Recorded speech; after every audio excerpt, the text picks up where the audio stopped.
Today we will conclude the series from 2 Chronicles chapter 29 and verse 7.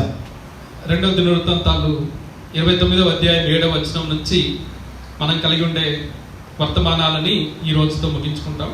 We have meditated on shutting the doors, putting out the lamps and not burning incense. ద్వారాలు మూసివేయటం, దీపాలు ఆర్పివేయటం, ధూపం వేయకపోవటం అనే మూడు అంశాలు ధ్యానించుకున్నాం. We have learned significant things about these three aspects. వాటి గురించి అనేకమైన అమూల్యమైన పాఠాలు మనం నేర్చుకున్నాం. We shall dwell on the fourth phrase that is found in this 7th verse. ఈ 7వ వచనంలో ఉన్న 4వ భాగాన్ని ఈ రోజున ధ్యానించుకుందాం. It's an accusation. ఇది కూడా ఒక నిందే. They did not offer burnt offerings. దహన బలులు వాళ్ళు అర్పింపలేదు. What does this mean to us? అంటే దీని అర్థం ఏంటి? How does this be applied spiritually? ఆత్మీయంగా దీన్ని మనం ఎలా అన్వయించుకుంటాం? First of all, we must understand what the word burnt offering means. దహన బలులు అంటే ఏంటో మనకు తెలియాలి. The Hebrew word means Hebrew భాషలో ఉన్న పదానికి అర్థం ఏంటంటే ascend or go up in smoke. ఒక పొగగా పైకి ఎగయుట అని అర్థం. According to Leviticus chapter 1 and verse 9, it was a sweet smelling aroma to the Lord. లేవి 1:9లో మనం చూస్తే అది దేవుడు ఆజ్ఞానించే ఒక సువాసన అని చెప్పబడింది. Dear friends, as we listen to this message, take some notes in your book. అయితే ఈ వర్తమానం వినేటప్పుడు మీ నోట్స్ లో ఇవి రాసి పెట్టుకోండి. Now, the book of Leviticus can be summarized into three things. లేవి కాండాన్ని 3 మాటలలో సమీక్షించవచ్చు. The first 10 chapters, that is chapter 1 to chapter 10, they are sacrifice chapters. మొదటి 10 అధ్యాయాలు బలులతో లేదా అర్పణలతో కూడిన అధ్యాయాలు. The next 14 chapters from chapter 11 to 24, they are separation chapters. ఆ తర్వాత ఉన్న 14 అధ్యాయాలు 11 నుంచి 24 వరకు ప్రత్యేకించుకొనుట కొరకైన అధ్యాయాలు. And the final chapters, that is chapter 25 to 27, are success chapters. 25 నుంచి 27 వరకు ఉన్న అధ్యాయాలు విజయమును తెలియజేసే అధ్యాయాలు. A large chunk of the word in Leviticus is devoted to separation, 14 chapters. 14 అధ్యాయాలు అంటే సింహభాగం ప్రత్యేకించుకొనుట గురించి చెప్పబడింది. So these are very easy to remember. వీటిని గుర్తుంచుకోవడం చాలా సులభం. Sacrifice, బలులు, separation, ప్రత్యేకించుకోవడం, and then comes success. ఆ తర్వాతనే విజయం. Where there is a sacrifice, there is bound to be a separation. బలి ఎక్కడ ఉంటుందో అక్కడ ప్రత్యేకించుకోవడం కూడా ఉంటుంది. And where there is a separation, there is bound to be success. ప్రత్యేకించుకుంటా ఎక్కడ ఉంటుందో అక్కడ విజయం కూడా తథ్యం. This is the mantra for Christian living. ఇది క్రైస్తవ్యానికి, క్రైస్తవ జీవితానికి ఇది ఒక సూత్రం లాంటిది. After having learned what this Leviticus contains, ఈ లేవి కాండంలో ఏముంటుంది అనేది తెలుసుకున్న తర్వాత now let's know what is the purpose of burnt offering. దహన బలుల యొక్క ప్రాముఖ్యత ఏంటో చూద్దాం. So listen very carefully. చాలా జాగ్రత్తగా వినండి. Number 1, మొదటిది, it was an arrangement made in the Old Testament to restore or renew the relationship with man and God. అయితే దేవునికి మానవునికి ఉన్న సంబంధాన్ని పునరుద్ధరించడానికి, సరిచేయడానికి చేయబడిన పాత నిబంధన ఏర్పాటిది. A sinful man is on one side, a holy God on the other side. ఒకవైపున పాపాత్ముడైన మనుషుడు ఉంటున్నాడు, మరోవైపున పరిశుద్ధుడైన దేవుడు ఉంటున్నాడు. The burnt offerings are a means to restore the relationship. దహన బలులు వాళ్ళిద్దరి మధ్యలో ఉన్న సంబంధాన్ని పునరుద్ధరించడానికి ఉపయోగపడేది. The burnt offerings are brought by the offerer to the priest. అయితే దహన బలులు అర్పించేవాడు యాజకుడి దగ్గరకు తీసుకొస్తాడు. The priest in turn offers this burnt offering to God. ఈ దహన బలుల్ని యాజకుడు దేవునికి అర్పిస్తాడు. This is the arrangement in the Old Testament. పాత నిబంధనలో చేయబడిన ఏర్పాటు ఇది. And in the Old Testament, పాత నిబంధనలో మనం చూస్తే men could approach to God by the means of a tabernacle, the priesthood, and the sacrifice. ప్రత్యక్ష గుడారం, యాజకుడు, అర్పణలు, వీటి ద్వారా ఒక మనుషుడు దేవుని చేరుకోగలిగేవాడు. Today we don't observe all those things. అయితే ఈ రోజున మనం వీటన్నిటిని పాటించం. Thanks to the sacrifice of our Lord Jesus Christ. దీని అందరికీ మనం ఎవరికి వందనాలు చెల్లించాలంటే ప్రభువైన యేసుక్రీస్తుకే, ఆయన చేసిన అర్పణకే. Then a question comes, how we can approach God? ఆ తర్వాత మనకు వచ్చే ప్రశ్న ఏంటంటే దేవుణ్ణి మనం ఎలా సమీపించాలి? Hebrews, the book of Hebrews says very clearly and with clarity that there is a new way inaugurated by the person and work of our Lord Jesus Christ. అయితే హెబ్రీయుల పత్రిక తేటగా మనకి తెలియజేసేది ఏంటంటే ఒక నూతన మార్గము యేసుక్రీస్తు యొక్క త్యాగము ద్వారా, యేసుక్రీస్తు చేత స్థాపించబడింది. Jesus Christ was that sacrificial lamb. అయితే ప్రభువైన యేసుక్రీస్తే ఆ బలి అర్పణైన దేవుని గొర్రెపిల్ల. He died for our sins, making an approach road to God. అయితే ఆయన చనిపోవడం ద్వారా ఆయన మరణము దేవుణ్ణి సమీపించడానికి మనకు ఒక మార్గాన్ని వేసింది. And because of his sacrifice, a father and son relationship has been established. అయితే ఆయన చేసిన అర్పణ చేత తండ్రి కుమారుల సంబంధము పునరుద్ధరించబడింది.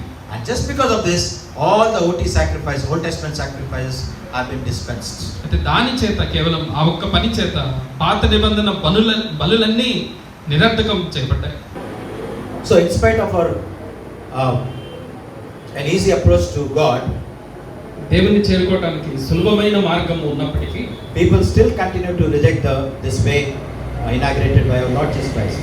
ప్రజలు ప్రభువైన యేసుక్రీస్తు స్థాపించిన ఈ మార్గాన్ని ఇంకా తృణీకరిస్తూనే నిరాకరిస్తూనే He ఉంటారు. was a sacrificial lamb. ఆయనే బలి గొర్రెపిల్ల. He died for us ఆయన మన కోసం చనిపోయారు. and making an approach to God. దేవుని చేరుకోవడానికి మార్గము ఏర్పాటు చేశారు. Today all these Old Testament sacrifices have been dispensed. అయితే ఈ రోజున పాత నిబంధన బలులు అవి నిరర్ధకం చేయబడ్డాయి. He is not only the sacrifice, but he is the offerer on our behalf.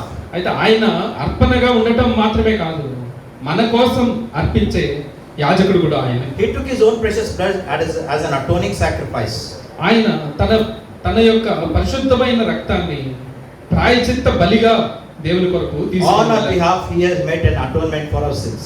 అయితే మన నిమిత్తము ఆయన పాపానికి ప్రాయశ్చిత్తం చేస్తున్నారు. That's why when John the Baptist saw Lord Jesus Christ, he commented like this. అందుకనే బాప్తిస్మం ఇచ్చే యోహాను ప్రభువైన యేసుక్రీస్తుని చూసినప్పుడు ఇలా సంబోధించాడు. In John chapter 1 verse 29, behold the Lamb of God which takes away the sin of the whole world. యోహాను 1:29లో ఇదిగో లోక పాపమును మోసుకొని పోవు దేవుని గొర్రెపిల్ల అని అన్నాడు. So we have established one reason for the Old Testament sacrifices or burnt offerings. అయితే దహన బలులు ఎందుకు అర్పించాలి అనే ఒక కారణాన్ని మనం చూసాం. That is to rightly restore the relationship between a holy God and a sinful man. అయితే పాపాత్ముడైన మనుషుడికి పరిశుద్ధుడైన దేవునికి మధ్యలో సంబంధాన్ని పునరుద్ధరించేది ఈ దహన బలులు అని చూసాం. Now what's the second purpose of these burnt offerings? ఈ దహన బలుల కొరకున్న రెండవ ఉద్దేశం ఏంటి? What does it remind us? అది మనకి ఏం జ్ఞాపకం చేస్తుంది? It reminds us of our commitment to the Lord. అయితే దేవుని ఎడల మనకున్న సమర్పణని అది తెలియజేస్తుంది. Whenever burnt offerings are offered, దహన బలులు అర్పించినప్పుడు everything in totality it should be offered to the Lord. దాన్ని పూర్తిగా దేవునికి సమర్పించాలి. Except for the hide or the skin of the animal, everything is to be offered. అయితే దాని చర్మము దాని లోపల ఉండే వ్యర్థాలు తప్పితే మొత్తము దేవునికి బలిపీఠం మీద అర్పించాలి. Leviticus 1:9 says so. లేవి 1:9 ఆ రీతిగా మనకి తెలియజేస్తుంది. Even Deuteronomy 33:10 says the whole of the burnt offering. 33:10లో కూడా చూస్తే దాన్ని పూర్తి శరీరము దాని మీద దహించాలి అనే మాట చూస్తాం. Nothing is to be left out of the sacrifice. ఆ బలిలో దేన్ని మినహాయించడానికి వీల్లేదు. Everything is to be offered. అంటే ప్రతిదీ కూడా దేవునికి సమర్పించాలి. Today, dear friends, the same thing is required of us as believers and Christians. అయితే విశ్వాసులుగా మన విషయంలో కూడా సర్వాంగ హోమముగా మనం సమర్పించుకోవాలి. Everyone who wishes to be true disciples of our Lord, ఎవరైతే యేసుకి నిజమైన శిష్యుడిగా ఉండాలి అని అనుకుంటున్నాడో we have to give up everything and follow Christ. సమస్తాన్ని విడిచిపెట్టి ప్రభుని మనం వెంబడించాలి. We have to count the cost of discipleship. శిష్యత్వానికి ఎలాంటి మూల్యం చెల్లించాలో దాన్ని లెక్కించుకునే వారంగా మనం ఉండాలి. And to gladly and cheerfully pay for it. అలానే దాన్ని సంతోషంతో సంసిద్ధులమై ఉండి దాన్ని చెల్లించడానికి సిద్ధపడాలి. In Matthew chapter 16 and verse 24, the Lord says, one must deny himself. మత్తయి 16:24లో మనం చూస్తే ఒకడు తను తాను నిరాకరించుకోవాలి అని చెప్పారు. And in Luke 14 chapter and verse 26, one should hate his family. లూకా 14:26లో చూస్తే తన కుటుంబాన్ని కూడా ద్వేషించేవాడుగా అతను ఉండాలి అని చెప్పాడు. And according to Romans chapter 12 verses 1 and 2, we are to offer ourselves as a living sacrifice. రోమ 12:1-2లో మనం చూస్తే సజీవ యాగముగా మన శరీరాలను సమర్పించుకోవాలి అని చూస్తాం. In order to be pleasing unto him, we have no other reservations. అయితే దేవునికి ఇష్టలుగా ఉండాలి అనంటే ఇది చేయడం తప్ప మనకి వేరే మార్గం లేదు. May God enable us to live this kind of sacrificial life. అటువంటి త్యాగపూరితమైన జీవితాన్ని జీవించడానికి దేవుడు మనకి సహాయం చేయగలడు. Every week as we come around his table, ప్రతి వారం ఆయన బల్ల చుట్టూ మనం చేరుకున్నప్పుడు what is the purpose? ఏ ఉద్దేశంతో చేరుకుంటున్నాం? We are making a commitment to him to live for him. ఆయన కోసం జీవిస్తాం అని సమర్పించుకునే సమయం అది. What is the basis? దానికి ఆధారం ఏంటి? It's the sacrifice of our Lord Jesus Christ. ప్రభువైన యేసుక్రీస్తు చేసిన బలియాగం. So remembering that sacrifice, we also make a commitment to live a sacrificial life. ఆ బలియాగాన్ని మనం జ్ఞాపకం చేసుకుంటూ సమర్పించుకున్న త్యాగపూరిత జీవితాలను మేము జీవిస్తాం అని ఆయనకి వాగ్దానం చేస్తాం. This is what Abraham did in Genesis 22. ఆదికాండం 22లో అబ్రహాము చేసింది సరికాదే. He gave everything. ఆయన సమస్తాన్ని దేవునికి ఇచ్చారు. What is that he gave to the Lord? దేవునికి ఆయన ఇచ్చింది ఏంటి? His only son of old age. వృద్ధాప్యములో తనకు పుట్టిన ఏకైక కుమారుడు. A son on whom he cast all his love and affection. తన ప్రేమని మక్కువని సమస్తము ఆ కుమారుడి మీదే ఈ అబ్రహాం కలిగి ఉన్నాడు. And he said to the Lord, Lord, this is my everything that I place on the altar of the sacrifice. అయితే దీని అంతటిని నేను ప్రేమించదాన్ని నీ బలిపీఠం మీద పెడుతున్నాను అని దేవుడికి సమర్పించాడు. Dear friends, that is commitment. సమర్పించుకోవడం త్యాగము అంటే అదే. The other example that comes ready into our mind is that of Daniel. అయితే మనకు మనసులకు వచ్చే మరో ఉదాహరణ దానియేలు. You must have observed about the book of Daniel. దానియేలు గ్రంథాన్ని మీరు పరిశీలిస్తే This book starts with Daniel and ends with Daniel. దానియేలుతో ఈ గ్రంథం ప్రారంభమవుతుంది, దానియేలుతోనే ఈ గ్రంథం ముగుస్తుంది. In between kings have come, kingdoms have come and gone. అయితే ఆ మధ్యలో రాజ్యాలు వచ్చాయి పోయాయి. But there is one constancy, that is the name of Daniel. అయితే అక్కడ నిరాటంకంగా కొనసాగేది ఏంటంటే దానియేలు అనే పేరు. Daniel remained throughout the entire book. అయితే దానియేలు ఆ పుస్తకం అంతటా కొనసాగినట్లుగా మనం చూస్తాం. God commends Daniel to such an extent that he calls him greatly beloved. అయితే దేవుడు ఆయన ఎంతగా మెచ్చుకున్నాడు అంటే నీవు నాకు బహుప్రియుడవు అని సంబోధించాడు. That phrase is found in Daniel chapter 9 verse 23. దానియేలు 9:23లో ఆ మాట మనం చూస్తాం. If you have a commitment to live to the Lord, దేవుని కొరకు జీవించాలి అన్న సమర్పణ మనకుంటే there are bound to be hindrances. అవరోధాలు అనేవి వస్తూనే ఉంటాయి. What are those hindrances? ఎలాంటి అవరోధాలు వస్తాయి? Lack of courage, ధైర్యం లేకపోవడం, lack of convictions, తర్వాత సరైన గట్టి నమ్మకాలు లేకపోవడం, and living a life of compromises. రాజీ పడే జీవితాలు జీవించడం. But Daniel did not compromise. అయితే దానియేలు విషయంలో మనం చూస్తే దానియేలు రాజీ పడలేదు. He lived by his convictions. అయితే ఆయన నమ్మకాల అనుగుణంగా ఆయన నడుచుకున్నాడు. He had a courage par excellence. అయితే శ్రేష్టమైన ధైర్యాన్ని ఆయన కనపరిచాడు. So what was the result? దాని పర్యవసానాలు లేదా ఫలితము ఏంటి? God protected him. దేవుడు ఆయన భద్రపరిచాడు. God prospered him. దేవుడు ఆయన్ని అభివృద్ధి పరిచాడు. And God promoted him. తర్వాత దేవుడు ఆయనకి ఉన్నతమైన స్థితిని. Dear friends, this is all simple to remember. అయితే వీటన్నిటిని గుర్తుపెట్టుకోవడం చాలా తేలిక. Protection, prosperity and promotion. అయితే భద్రత, తర్వాత ఐశ్వర్యము లేదా అభివృద్ధి, చివరిదిగా పదోన్నతి లేదా ఉన్నత స్థితికి లేవడం. Lay your everything at the feet of the Lord. అంటే మీ సమస్తాన్ని దేవుని పాదాల ఎదుట పెట్టడం. He deserves our love. He deserves our commitment. ఆయన మన ప్రేమకి పాత్రుడు, మన త్యాగానికి లేదా మన నమ్మకత్వానికి ఆయన పాత్రుడు. One of the sad verses in the Bible is found in Revelation chapter 2 verse 4, which says, "You have left your first love." బైబిల్లో ఉన్న ఒక విచారకరమైన మాట ప్రకటన 2:4లో మనం చూస్తాం. నీ మొదట నీకుండిన ప్రేమను నీ వదిలితివి. So we have learned two things about burnt offerings. దహన బలుల గురించి రెండు విషయాలు మనం నేర్చుకున్నాం. Number one, it's an establishment of our relationship with God. దేవునితో మనకు సంబంధాన్ని పునరుద్ధరించేది అని చెప్తున్నాం. And whenever we offer burnt offerings, it's a sign of our commitment. రెండవది దహన బలులు అర్పించడం అనేది నేను నీకు కట్టుబడి ఉన్నాను అని దేవునితో చెప్పడమే. There is a third significance to this burnt offerings. ఈ దహన బలులకున్న మూడవ ప్రాముఖ్యత ఏంటంటే These burnt offerings were offered to inculcate faith and obedience. ఈ దహన బలులు ఎందుకు అర్పిస్తారు అంటే విశ్వాసాన్ని, విధేయతని పెంపొందించుకోవడానికి. Just to remind the offerer that there is a God in whom we should depend, in whom we should trust. అయితే ఇది ఏం చేస్తుంది అంటే అర్పించే అర్పకుడికి దేవుడు ఉంటున్నాడు, దేవుని మీద మనం విశ్వాసం పెట్టుకోవాలి, ఆయన నమ్ముకోవాలి అని జ్ఞాపకం చేస్తుంది. So thirdly, it is meant to inculcate discipline. అది క్రమశిక్షణని కలిగించడానికి ఉద్దేశించింది అని మూడవదిగా మనం గమనించాలి. What was the intent on these sacrifices?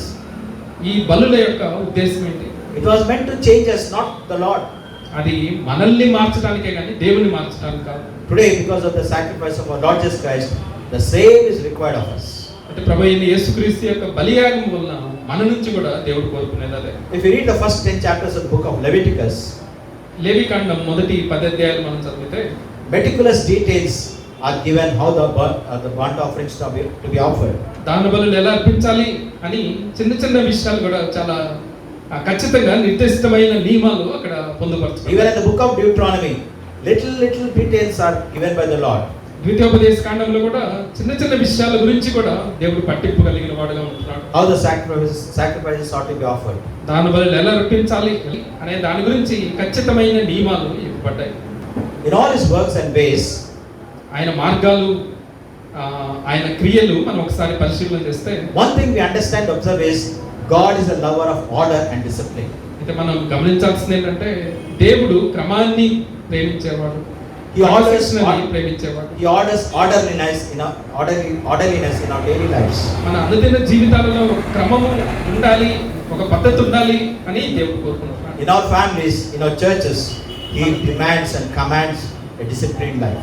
మన కుటుంబాలలో, మన సంఘాలలో ఒక పద్ధతి, ఒక క్రమము ఉండాలి అని ఆయన ఆజ్ఞాపిస్తూ కోరుకుంటున్నాడు. Remember this statement very clearly, what I am going to tell. నేను చెప్పే మాటలు చాలా జాగ్రత్తగా గమనించండి. Where there is no discipline, holiness suffers. క్రమశిక్షణ ఎక్కడ ఉండదో అక్కడ పరిశుద్ధత కుంటుపడుతుంది. Where there is no discipline, holiness suffers. ఎక్కడ క్రమశిక్షణ ఉండదో అక్కడ పరిశుద్ధత కుంటుపడుతుంది. Just like health to the body, holiness is to the soul. అయితే శరీరానికి ఆరోగ్యం ఎట్లనో ఆత్మకు పరిశుద్ధత అట్లానే. We are taking adequate care to maintain our health. మన ఆరోగ్యాలు కాపాడుకోవడానికి చాలా జాగ్రత్తలు తీసుకుంటున్నాం. Even in our spiritual life, we should take adequate care to maintain our holiness. అయితే మన పరిశుద్ధతలో కూడా, పరిశుద్ధ జీవితంలో లేదా మన ఆత్మీయ జీవితంలో పరిశుద్ధత పట్ల అంతే లేదా అంతకంటే ఎక్కువ జాగ్రత్తలు తీసుకోవాల్సి. Ecclesiastes chapter 5 verse 1 says, ప్రసంగి 5:1 ఈ రీతిగా చెప్తుంది, guard your steps even as you enter the house of God. దేవుని మందిరానికి వెళ్ళినప్పుడు నీ ప్రవర్తన జాగ్రత్తగా చూసుకో అని చెప్పబడింది. Draw near to listen than to offer the sacrifice of fools. బుద్ధిహీనులు అర్పించినట్లుగా బలి అర్పించడం కంటే సమీపించి ఆలకించండి అని చెప్పారు. For they know not what they are doing evil. అయితే బుద్ధిహీనులు వాళ్ళు ఏం చేస్తున్నారు, వాళ్ళ దుర్మార్గపు పనులు తెలియక చేస్తున్నారు. So dear friends, discipline is very important. స్నేహితులారా, క్రమశిక్షణ అనేది ఎంతో ప్రాముఖ్యమైనది. The other word for discipline is holiness. క్రమశిక్షణకి మరో పేరే పరిశుద్ధత. Worship services or worship times are not meant for fun. అయితే ఆరాధన సమయాలు అది వినోదం కొరకు ఉద్దేశించినవి కానే కాదు. It's serious business, dear friends. అది ఎంతో గంభీరమైన క్రియగా ఉంటుంది. As the prophet Isaiah went into the temple, యెషయా ప్రవక్త మందిరానికి వెళ్ళినప్పుడు he saw the Lord high and lifted up. ఉన్నతమైన సింహాసనం మీద కూర్చున్న ప్రభువుని ఆయన చూశాడు. What he saw was a holy atmosphere. అయితే ఆయన చూసిన వాతావరణం పరిశుద్ధ వాతావరణం. When Moses went to the Mount of Sinai, అయితే మోషే కూడా సీనాయి కొండ మీదకి వెళ్ళినప్పుడు it was not for recreation. అదేదో విరామం కొరకు పర్యాటకంగా ఆయన వెళ్ళలేదు. He saw the glory of God. That's what the word of God tells us. దేవుని వాక్యం మనకి ఏం తెలియజేస్తుందంటే దేవుని మహిమని ఆయన అక్కడ చూశాడు అని చెప్తుంది. Paul commending the church at Colossae says in Colossians chapter 2 verse 5, కొలస్సీ 2:5లో పౌలు కొలస్సీ సంఘాన్ని మెచ్చుకుంటూ ఈ రీతిగా రాశాడు, I rejoice to see your good discipline and your stability of faith in Christ Jesus. అయితే క్రీస్తునందలి మీ స్థిర విశ్వాసాన్ని, మీ యోగ్యమైన ప్రవర్తనను చూసి నేను ఆనందిస్తున్నాను అని చెప్పాడు. So burnt offerings, they tell us or teach us about discipline. దహన బలులు మనకి క్రమశిక్షణను నేర్పిస్తున్నాయి. So what is the discipline? First discipline in our spiritual life. మన ఆత్మీయ జీవితంలో మనం కలిగి ఉండాల్సిన మొదటి క్రమశిక్షణ Hebrews chapter 13 and verse 15 tells us. Hebrew 13:15 మనకు అది తెలియజేస్తుంది. Let us continually offer a sacrifice of praise to God, that is the fruit of our lips, giving thanks to His name.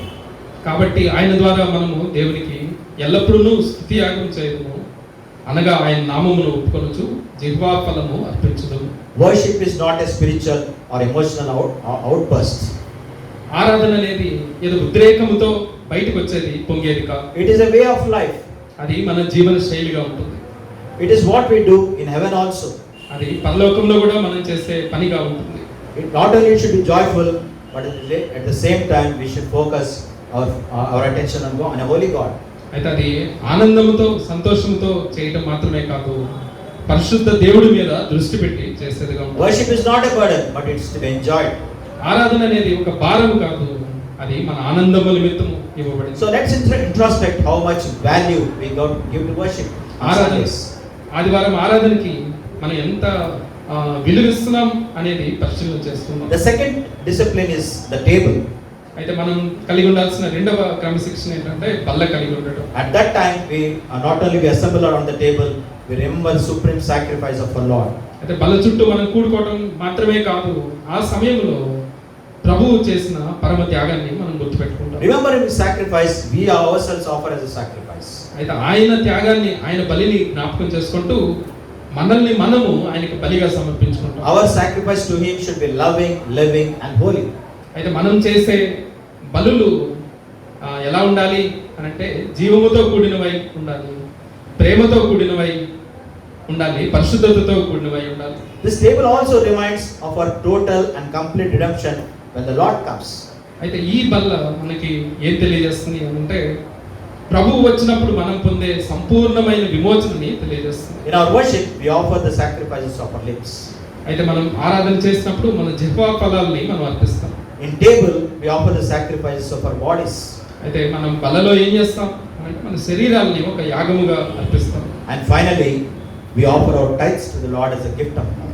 తర్వాత చివరిదిగా మన దశమ భాగాలని కానుకగా ప్రభువుకి అర్పిస్తాం. You keep your Bibles open to Malachi chapter 3. మలాకి 3వ అధ్యాయాన్ని మీరు ఒకసారి తెరిస్తే Verses 8 to 11 are very, very important. 8-9 వచనాలు చాలా ప్రాముఖ్యమైనవిగా ఉంటున్నాయి. Where the Lord says to His people, అక్కడ దేవుడు తన ప్రజలతో ఇలా చెప్తారు, will a man rob God? మానవుడు దేవుని యొద్ద దొంగిలునా?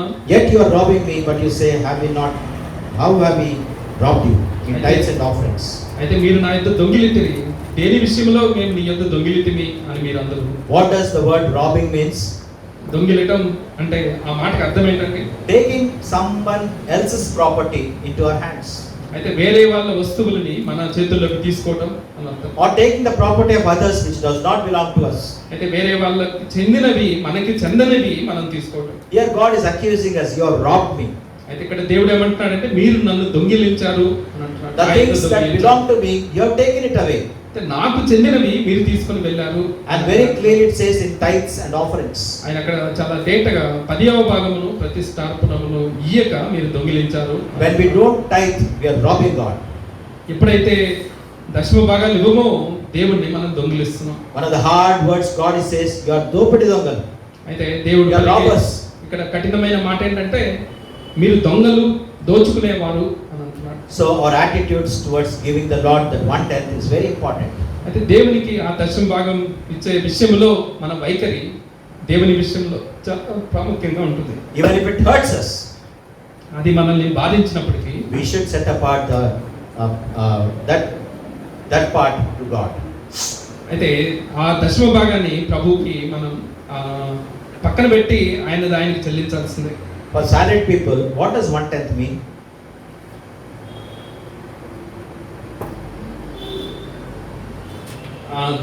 జీతానికి పనిచేసే పని వాళ్ళకి లేదా ఉద్యోగులకి దశమ భాగం అంటే అర్థం ఏంటి? It's 1/10 of your gross salary. అయితే మీ స్థూల ఆదాయంలో 10% దేవుని కొరకు ఇవ్వటం. Not the 1/10 of your net salary. అయితే అందులో మినహాయింపులన్నీ పోయిన తర్వాత మిగిలిన జీతంలో అది కాదు. Salaried people will understand this very clearly. అయితే ఉద్యోగస్తులకి ఇది చాలా తేలిక అర్థమవుతుంది.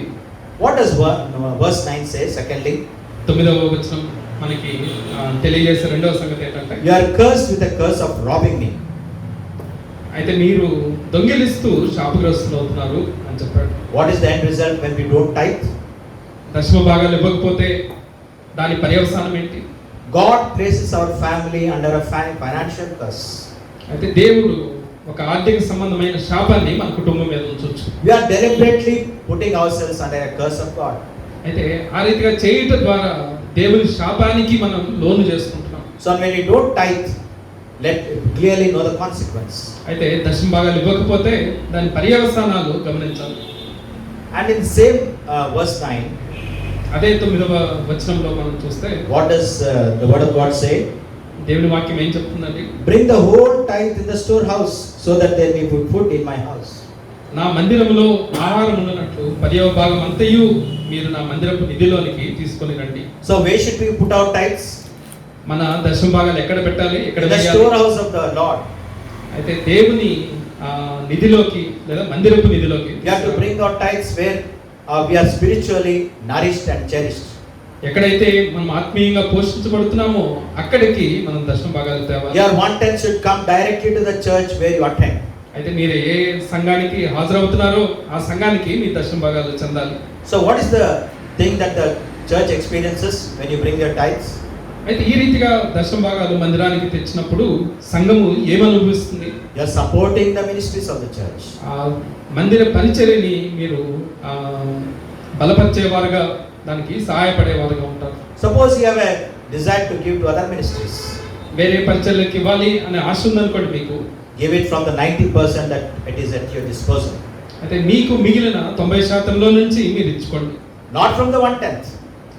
ఆ మొదటి 10% నుంచి కాదు. God's work, the word makes it very clear. All the 1/10 should be brought in the storehouse of the Lord or the church where you attend.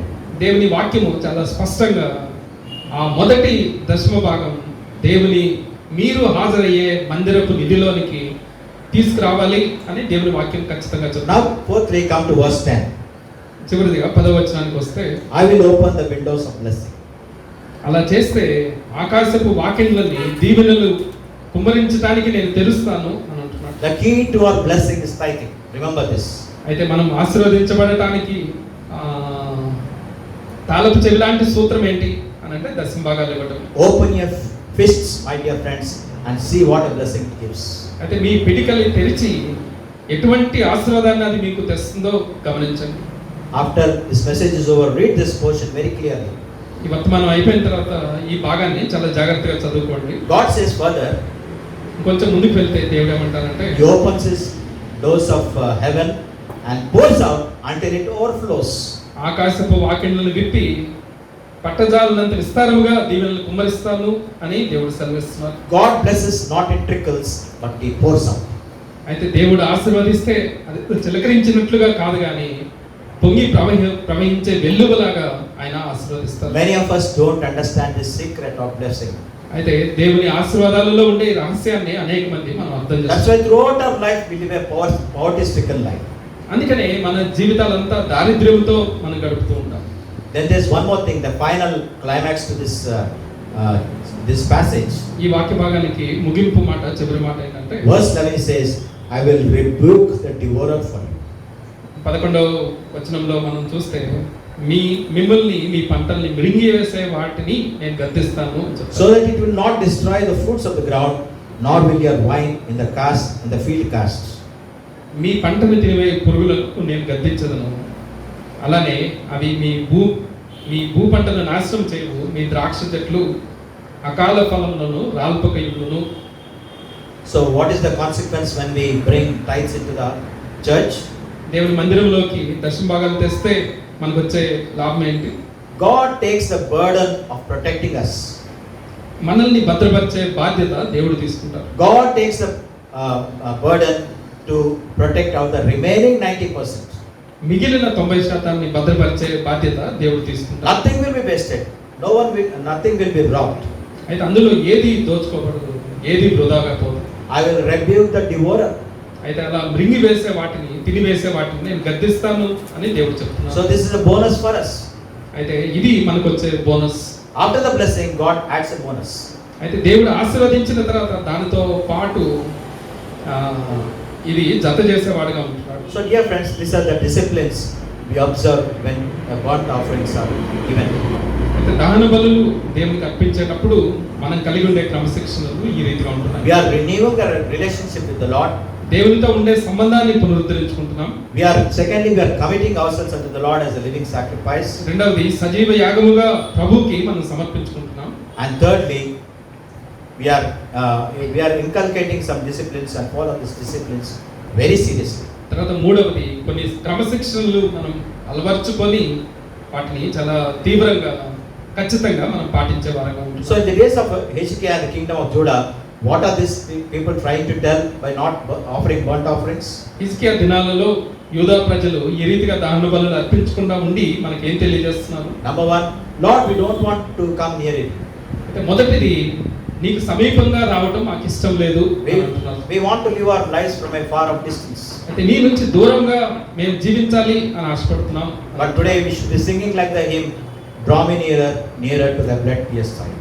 ఈ రోజు మనం To the bleeding side. అయితే ఆ పాటలో చెప్పబడినట్లుగా ప్రభువు రక్తం స్రవిస్తున్న ఆ పక్కకి నన్ను సమీపంగా తీసుకురా అని పాడేవారంగా ఉండాలి. And secondly, these people of Judah are saying to the Lord, we don't need commitment to you. అయితే ఇక్కడ యూదా ప్రజలు చెప్పేది ఏంటంటే, నీకు సమర్పించుకోవాల్సిన అవసరం మాకు లేదు అని అంటున్నారు. When does commitment come? ఈ సమర్పణ అనేది ఎప్పుడు వస్తుంది? When the Lord becomes precious to us. అంటే దేవుడు మనకు అమూల్యమైన వాడుగా ఉంటే ఆ సమర్పణ వస్తుంది. And thirdly, these people of Judah did not desire to lead a disciplined life. తర్వాత మూడవది, యూదా ప్రజలు క్రమశిక్షణ కలిగిన జీవితాలు జీవించడానికి ఇష్టపడలేదు. For living a disciplined life, we have to count the cost, pay for it. అయితే క్రమశిక్షణ కలిగిన జీవితం జీవించాలి అంటే ఎలాంటి మూల్యం చెల్లించాలో లెక్కించి దాన్ని చెల్లించే వారంగా మనం ఉండాలి. So let's not commit the same sins as the people of Judah.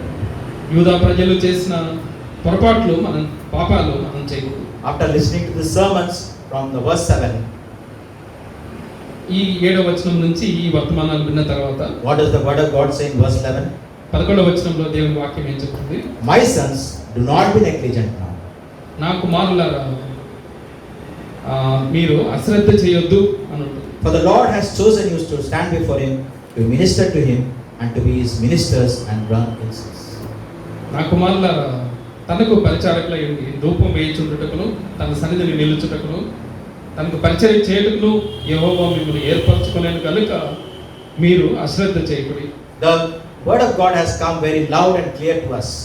దేవుని వాక్యము చాలా స్పష్టంగా మనల్ని చేరుకుంటుంది. Do not be negligent now. అశ్రద్ధ చేయొద్దు.